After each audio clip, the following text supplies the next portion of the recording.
What's up, y'all? Thank you for tuning in to another episode of the Endurance Physios podcast. I'm Dr. Will Gonzaba. I'm joined today, as always, by Dr. Sam Rockwater.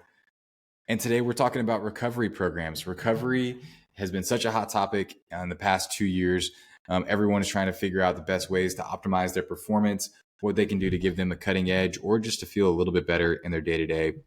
So today we're going to talk about what recovery programs are, what our own recovery rituals are, talk about some of the things that are out there that people are doing, and maybe which one of these are worth your time and what you should really be focusing on. So we're super excited to delve into this topic.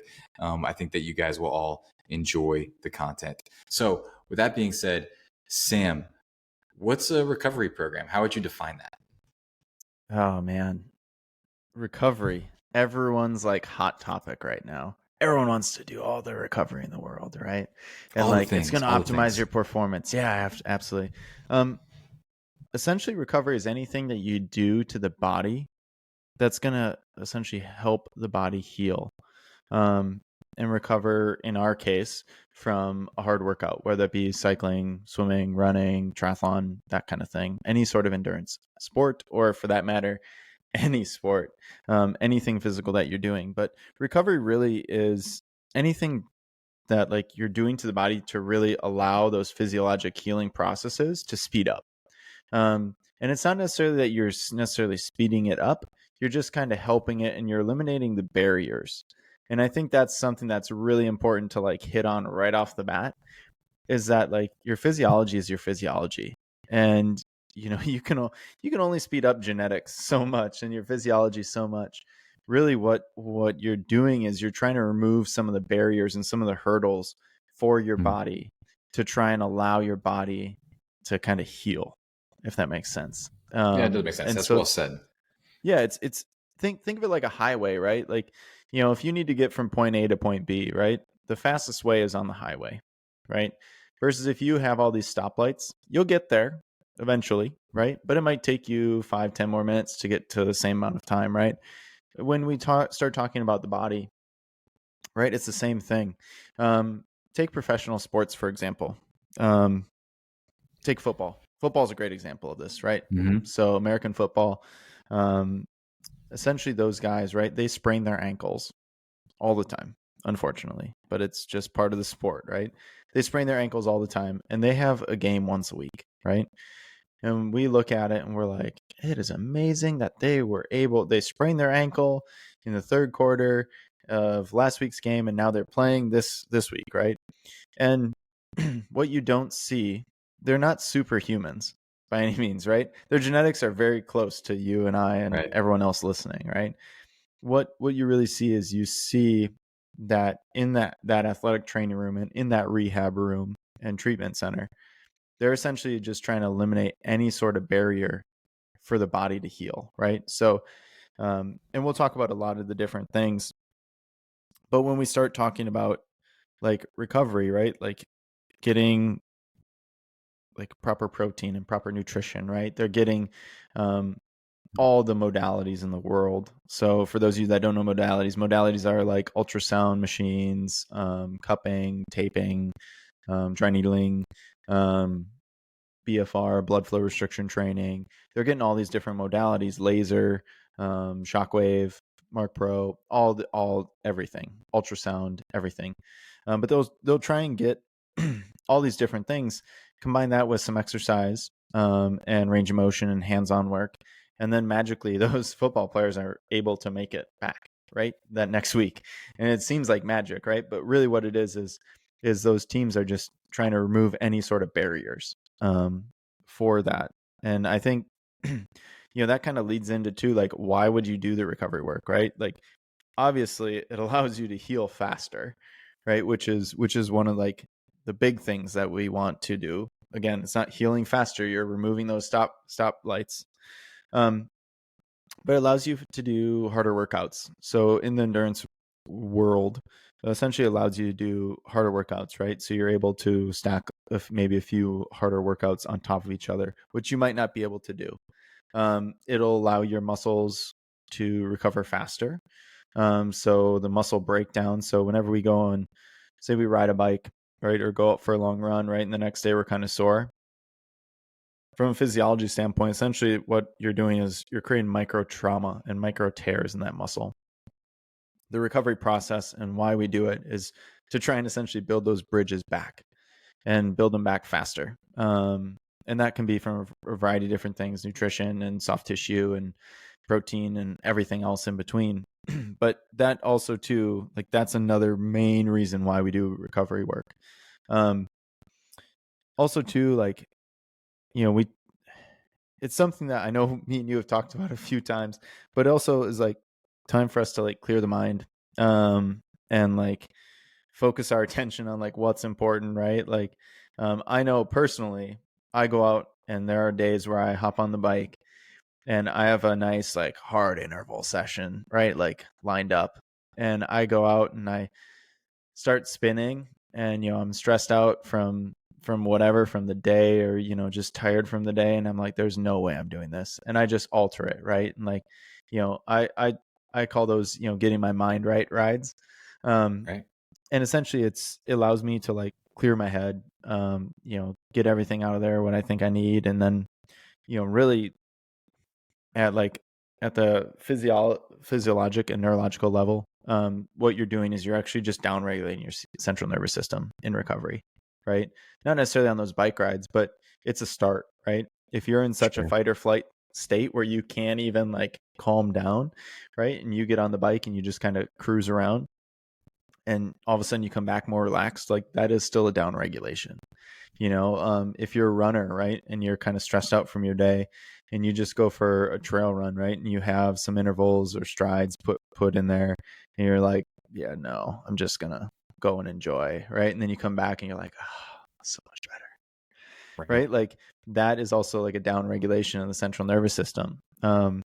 There's other ways that you can do that too. I know we'll dive a little bit deeper into like what we're doing for recovery, but dry needling is one of my favorite ways to downregulate that central nervous system. But, Interesting. yeah, I don't. I haven't heard. We can dive into it later if that's the plan. Yeah. No, that'd be good. But what, like, is there anything else that I'm really missing for like why do recovery work? No, I think the way you framed it is really nice too. I think that you just have to understand, like you said, that you can't really speed up physiology. You can just remove barriers to allow that to happen, which is still an important takeaway, right? Because I think there are probably a lot of barriers that can be put in place very easily that you don't realize could actually be preventing you from recovering properly, which we'll talk about in a little bit. But no, I don't think there's too much that I'd like to add on it. I think that it's important to just consider that going off of your last point is like, it can be as easy as doing like a 15-minute walk, ride, or run, like just something to get out and like clear your mind. I had a big habit last year. I haven't done it so much lately, of just doing like a 15 or 20-minute walk at lunch, and walks at lunch are the best, man. They're the best, man. It just felt so refreshed going into the next going into the afternoon, especially on those really busy days, and that's all you're doing. Like, you're down regulating your CNS. You're like flushing out that stress from the morning and just coming in almost as a new person, because you've allowed your nervous system to just chill out. And I think that's also really important to consider that, especially recovery for one, but like if you're also dealing with an injury. People who are more stressed out, like your nervous system is more heightened. So like you're going to be even more present of the pain. So finding time and methods of down regulating or de-stressing becomes even more important in those scenarios. But yeah, I mean, I don't think I can add too much to that, but I am curious to know, I mean, you kind of alluded to the dry needling, and I think that's interesting to hear it used as something to downregulate your nervous system. I don't dry needle personally, not because I have anything against it, but just because I haven't taken the courses yet. So I'm not against it, but I've always thought of it more in terms of, or the way it's been presented to me, as something to like stimulate muscle activation, or to help with trigger points, things like that, but never as a terms of like down regulating the CNS. So I'm interested to know a little bit more about that. Yeah. So there's there's lots of different ways to downregulate the CNS, right? CNS, for those of you that don't know, is what we call the central nervous system, also known as your fight or flight, which you guys may have heard before. But yeah, dry needling, I'll briefly talk on it because I know it's not like the main focus of this topic, but dry needling, for those of you that don't know, is a westernized version, very similar to acupuncture, in the sense that it's the exact same needle, so solid monofilament needle. We're not injecting anything, we're not taking anything out, and essentially you can drop it into muscles, and other points, fascial points, and other things like that. And the idea behind like down regulation in that sense is that you're able to put them in what we call fascial points, and like there's a whole recovery protocol that you can go through, that there's multiple points throughout the body where it's really tender, and you can essentially drop a needle down into those points, and what they'll do is then, for example, I have a few athletes who I'm doing this with currently, and essentially I go there once, or I'm treating them once a week or once every other week or whatever, once a month, and essentially what I do is I drop a needle in all of these kind of like different points, and then we just let them sit and chill, and those needles kind of become a little achy, but what it does though is it really kind of calms them down. I would say probably over half the time, I'll drop the needles and then I'll just let them be for like 30 minutes. And I'd say probably half the time when I knock on the door, 30 minutes later, I'm waking them up because, they're in such a heightened state before, and then they get needled, and then all of a sudden, like, they're so calm that they're now falling asleep. And so that's probably one of the best ways that I've found to really kind of help downregulate that central nervous system, from like a modality standpoint. Besides sleep, obviously sleep is great, like to rest and recover. Sleep is awesome. But that's definitely something that I've started to use a lot more for the recovery process, and have had some great success with it. So I would say, Will, you need to get dry needling certified soon, one of these days. And then, you can learn that and try that. It's been, and maybe next time I see you, we can try that as well. I'll throw some needles in you. But yeah, that's essentially what fun. I've been doing a little bit. Yeah, that's essentially what I've been doing a little bit for dry needling. There's a few other things, but that I've been doing for recovery as well. But like before I get to that, like, Will, what are you doing for recovery currently? Man, I'm kind of an old school guy when it comes to this stuff. I think I try to think of my recovery in terms of, what little habits can I stack within my day that can make a big difference in how I feel tomorrow. And for me, I mean, it's everything from the clothes and shoes that I choose to wear, to what I eat. Right. And so, we're to kind of go through some of those things is like, when we're fortunate that we work in athletic environments, so we can wear sweatpants and joggers and, clothes that inspire movement throughout the day. We can wear sneakers that have, wide toe boxes and, whatever your personal preference is on that. But, as silly as that might sound, like, to me, especially when I was training for, had ultra marathon training and stuff like that, and I was really putting a lot of miles in, and my feet would be so fatigued. It was like, man, just being in like the right shoe throughout the day would make a huge difference into how fresh my foot felt. Not really the rest of my legs, but my feet would feel going into the next day. Dude, it makes a huge difference. The shoe wear, huge difference, man. Especially if you're on your feet all day like we are. Huge difference. Yeah, right. So, I think, don't underestimate that for sure. And like, don't cheap out, I think, on your shoe wear if you're on your feet all day and you're a runner. So, in the clothes that inspire movement, right? So just things that are going to inspire me to maybe, spend a minute or so in a deep squat as I document, or in a half kneel, like kneeling on the floor, like something that'll, I'm not going to feel constricted because I'm wearing my skinny jeans to work. You know what I mean? Like I can move around a little bit. And I think that actually influences a lot of the way you move throughout a day, if you have the clothing that allows you to move freely. And the two things that I think are most basic are your sleep numbers. So how many hours you're sleeping per night. that's not always perfect for me, having 2 kids and a lot of stuff going on. But I know that I will always feel better the next day the more I sleep, right? Like if I can get 7 hours of sleep or like 6.5, I'm like, dude, I'm a new man.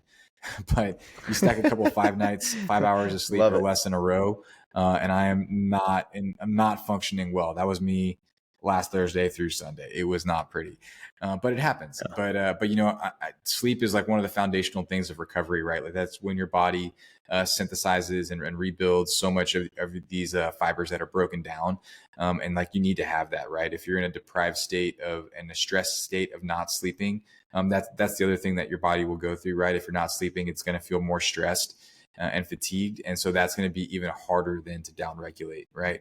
And get those benefits that you were talking about earlier. Um, and I'd say otherwise, like being very mindful of how much protein I'm taking in throughout the day. I'm not a huge like tracking macros numbers person. So I just try to take in a lot. So that's it. So being mindful of that, right? Like, am I having protein filled snacks at lunch and at midday? Do I have a good protein size at breakfast, lunch, and dinner? And that honestly, in the past year, has made a huge difference to just like my energy level throughout the week and day itself, and just how I feel after those hard sessions on the trainer or out on the track or whatever it might be. So those are that, man. I guess in terms of modalities, like I love foam rolling. Like it's painful to do, but like I always feel so much You're better a after I glutton for just spend at least a punishment, little Will. bit of time doing it. It's man, but yeah, but you feel better when it's done. You know what I mean? Like I Yeah, don't oh, know. It's 100%. one of those things where Feels so good. I guess it had its limelight like 8 years ago or so, and it has since fallen to the wayside by some other things. But I think that it just, to me, it's so personal. But for me, like I can get up after that and notice a difference, and I'll feel that difference the next day. It's just your way of like, it's like a poor man's massage therapist. You know what I mean? And so everyone can do this. It's attainable. You can fit in a little bit, goes a long way. So to me, that those are my recovery habits. So just, again, clothes that inspire movement, good sleep, good protein, and then foam rolling. Keeping it super simple. That's what I like to do. There's obviously a lot of other practices that are out there. So I'm curious to know what your take is on some of the things. I'll kind of throw out a few of these modalities that are out there. So here in town, we have this place called Evolve Human Performance Lab, and they have things like they do have foam rollers, but the main things they have are like the cold plunge tubs and the different saunas and NormaTecs, and I think that's mainly the things that they have, and that's just to name a few. But I think the cold plunging is obviously super popular right now. It's all over the Super place. So popular. I'm curious to know. So popular, man. I've tried it once, and I was just like a mess afterwards. It took me forever to warm up. It did like the opposite. It's I think supposed like, to, man. It's you get like super cold for a long time, but well, yeah, then dude. it's good for you apparently. I think I didn't dunk my head under, and that's what I went wrong. But I did it a day after my first 50K, and man, like I was just so like tight in there because I was so damn cold that I got out and I felt like everything that was sore just felt worse because I was just like clenching for dear life in there. So maybe Oh don't do it the gosh. day after your first ultra. So my only tidbit. Hey, word for the wise out there. Word for the wise. Don't do We're your living to first learn. cold plunge. Yeah. Yeah. Man, for recovery, I do a lot of different things. I would say, one of the biggest things, especially this year, that I'm starting to really kind of take, I don't want to say more seriously, but starting to pay more attention to is nutrition. Trying to have like protein filled snacks like what you mentioned. My current go-to is a hard-boiled egg. Oh Just yeah. because yeah, dude, so great. But they're Oh yeah. super So good. easy.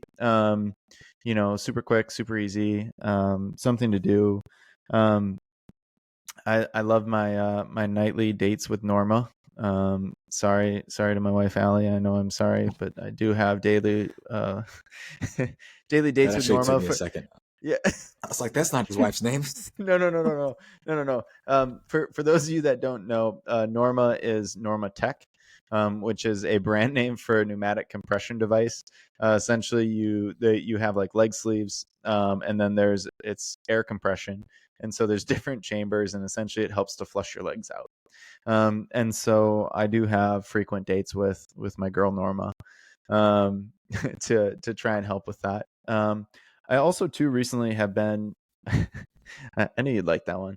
I also too recently have been doing I like it. blood flow restriction for recovery, which is a little bit more of a I don't want to call it a trend, but like there's starting to be a little bit more research about it. For those of you that don't know, blood flow restriction training is essentially where you take, it's almost like a tourniquet like device, and you put it high up on your thigh, almost like up into your groin, and then you pump it up. And the idea is that you have um, partial venous occlusion. So occlusion means essentially compression of. So essentially you have full arterial supply. So the blood flow that's coming from your heart goes down into your legs. And then normally that blood and oxygen gets dropped off of your muscles, and then it goes into your veins, your capillaries, and then into your veins. And then it gets pumped back to your heart. Well, what these cuffs do is essentially they kind of like compress those veins. And so it just makes your body work a little bit harder. A great example of this is if you put these cuffs on and you go and do a squat, just like a body weight squat, it'll feel like as if you're squatting 125, 155 pounds. It's maybe terrible. maybe even more. But I'm not necessarily doing exercise with them though. So more recently, what I've been doing is 5 minutes on, 5 minutes off. So I will put them on my legs. I'll pump them up. I have my own personal set at home. This is not medical advice, by the way. Please be very cautious. This is not a studied protocol about using these. Okay, this is not medical advice, but essentially what I'll do is I'll pump them up to 80% limb occlusion, hold that for 5 minutes, and then release it. I've seen some studies that put up to 100% limb occlusion, which is essentially a tourniquet, which means that you're also compressing your arterial flow. And so that is something where you just have to be extremely careful of. I'm not a huge fan of doing that. I think there's more risks than benefits personally. So I normally go to 80%, which has been proven to be very safe. And so I will do that 5 minutes with them inflated, and then I'll deflate them for 5 minutes, and I'll repeat that 5 times. So it's about an hour or so, and I just kind of pump it back and forth. I'll be doing whatever, watching a TV show, doing my notes, whatever. I was gonna say, can you do much while that's going on? Yeah, well, I mean, you know, the idea is that it's, at the end of the day, I'm just laying in bed and pumping up. Right. Yeah. You're not doing the grass while you're doing this. That's correct. Yeah, not mowing the lawn. But that's another thing too that I've kind of been diving into, is blood flow restriction, and that's been actually awesome. I felt really good afterwards. It doesn't quite give you the same feel as when you put on like a Normatec or a compression boot, but it definitely feels pretty good like the next day. I've noticed that my soreness has definitely decreased. So if I do go and do a hard interval bike session, then the next day feels a little bit better. So that's been awesome. Other things too that excuse me, that I've seen from people, like infrared light, some saunas, ice bath, which we kind of briefly talked about. Ice bath is actually a stimulus. It is not a recovery device. It does not down regulate your central nervous system. It definitely upregulates it, as we were talking about before. By your story there. But that's definitely been something that has been that I've experimented with more recently. So I live in Arizona. We have a pool. We were lucky enough to have a pool in our backyard. We do not heat the pool because it costs a small fortune, but we also use it as an ice bath in the winter, and I actually love it. Because right now I think it's 46 degrees in our pool, which is awesome. Yeah. So it's not a super cold ice bath, but it's cold enough for me. And I'll go in there and I'll essentially ice bath it. And I have really been liking it. But that's cold, man. And my ice bath story, I think the tub was like in the 50s, like the low 50s, I think. They had two. I remember one was in the 40s, I think, and one was in the 50s. I got in the Oh 50s. So if you're man. getting in the 40s, that's cold, dude. Yeah. That's cold. I mean, I grew up in Minnesota, so we used to cut holes in the ice and then go jump in them. So, that's a You're whole nother special, level. built different. That's what Yeah, they say. built different, as the young kids say. Yeah, that's Built right, built different. different. Yeah. Yeah, Yeah. but but no, that's something that we did before. Like, that's the OG ice bath. Is we literally cut holes in the lake and see who could withstand it the most. Probably not again, not medical advice, not the Um, wisest thing to do, I'm, but you're kids and whatever. You figure you do dumb stuff. Um, damn kids. Yeah. Damn kids. But yeah, I have limited experience with infrared light, limited experience with sauna as well. But those are some people say that those um, have been helpful with recovery. Again, questionable if they're stimulus versus an actual recovery product. Stretching is another thing too that I try and incorporate quite a bit. But also too, I feel better when I'm just not quite so muscle bound. Um, Cryo chambers. I personally have never tried a cryo chamber. I would love to try one and then learn more about the science behind it. So I can't really talk about that. But you mentioned off air, you mentioned Epsom salt bath. Oh, yeah. and, So this and is and I feel like you should share that story really quick because it's because it's a pretty good one. another ultra marathon mistake. So the Epsom salt bath, I mean, it's kind of like the old school way, right? Of like regulating muscle soreness or improving it after whatever workout or whatever it is.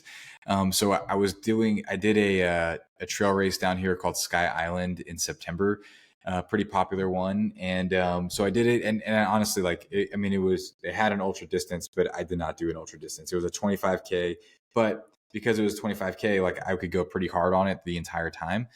So I do the thing, finish it, and then we're going back to our Airbnb. This is in the middle of West Texas, in Fort Davis. So there's like in the town, like there's a grocery store and there's one Mexican food restaurant, and like that was it. Like there was nowhere else to eat, so you're not picking up whatever your go-to, like McDonald's or whatever is after a race. Like there's not that. So we hit up the grocery store, get like a frozen pizza, chocolate milk, and go to the Airbnb.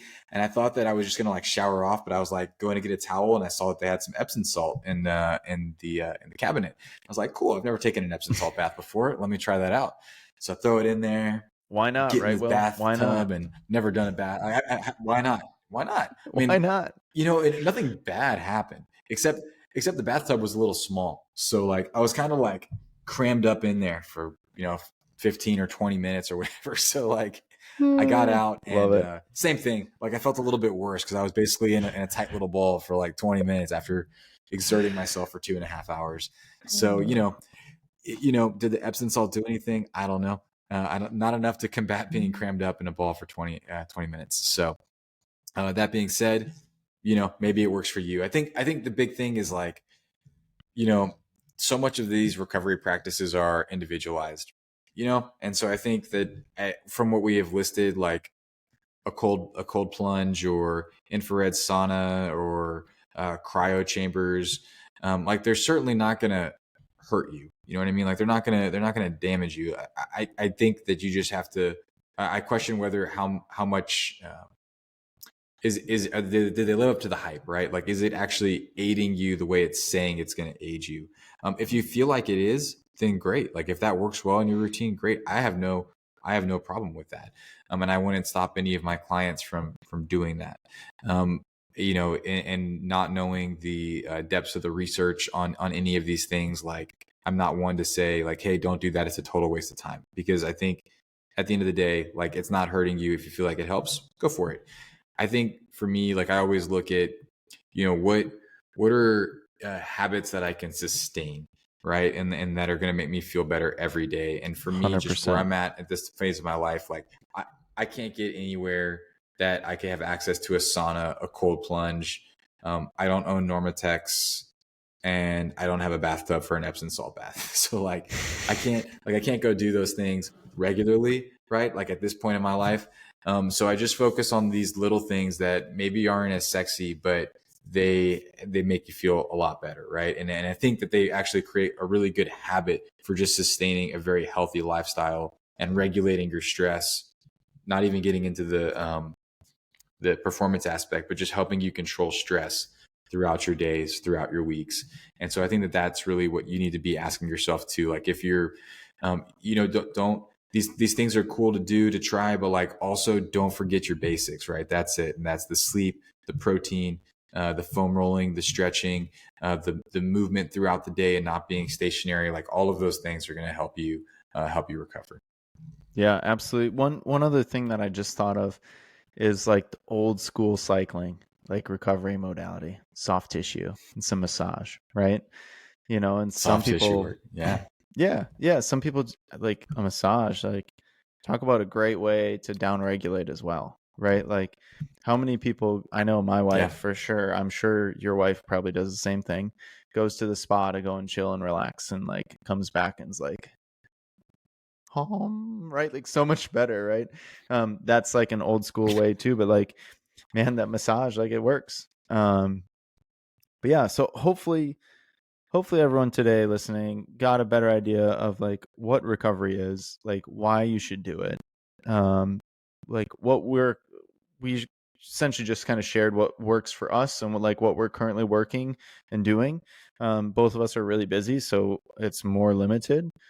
Certainly we could do more. There's tons of different things out there that we mentioned that we just haven't experimented with, but maybe that's something that we find time to experiment with in the future. But wanted to thank everyone for coming on today, for listening, hanging in there.